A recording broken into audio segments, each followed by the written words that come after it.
Well, good Monday afternoon. This is Rich, and the markets ended up closing mostly firmer, led by the corn market. We saw a lot of strength in corn on Friday with rumors of China being in the U.S. corn market. We saw those same rumors come back into play once again here this morning, and although we've still yet to see any confirmations, those rumors were enough to at least bring quite a bit of buying into the market. Also, there was a story about, I guess it was hitting on the floor today, about some analyst that was predicting $14 corn.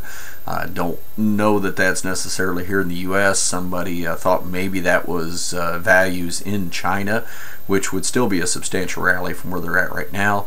Nonetheless, that kind of talk at least was enough to bring some buying back into the corn pits, and saw a lot of spreading, a lot of people buying old corn, selling new crop, that kind of trade as well, buying corn, selling soybeans, maybe unwrapping some spreads that had been put on previously. So a lot of those kinds of trades, nonetheless, bringing some strength back into the corn. The March contract on corn, which expires this Wednesday, was up 17.5 cents today at 671.5. May corn up 14.5 at 659.5. December up 6 at 568.5. May soybeans down 3 1/4 tonight at 1334.5. November soybeans down 5 3/4 at 1299.5. The December cotton down 0.57 at 89.79. November rice up 19.5 points at 1510.5. The July Chicago wheat up 5 3/4 at 659.25. Kansas City July wheat up 12 3/4 at 705.25. Minneapolis September wheat up 18 1/4 cents at 802.25.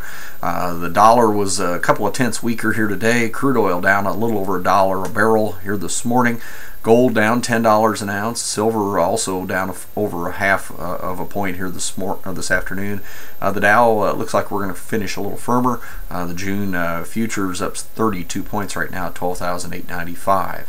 I did see a mixed trade in the livestock, with cattle a little bit firmer at the close, while hogs trading a little weaker here at the end of the day. So, but when it was all said and done, it was a corn day, and certainly we saw some pretty good buying here in the old crop corn markets, and we'll see if we can carry over into tomorrow. We've had 2 straight days of higher closes, and be interesting to see if that can happen on a Tuesday or whether we'll get a turnaround. One thing we should note too, the weekly export inspections on corn were very good at 36 million bushels. Soybeans and wheat a little bit less than those numbers. So pretty decent fundamentals here for old crop corn, and it really has everybody starting to question USDA stock numbers, whether we really have that much corn here in the U.S. as well, and so that'll continue to be debated here up until we get the March 1 stocks report on March the 30th. Also want to mention, you got 3 days left to purchase or change your crop insurance for this year in the northern states, so certainly want to be considering that.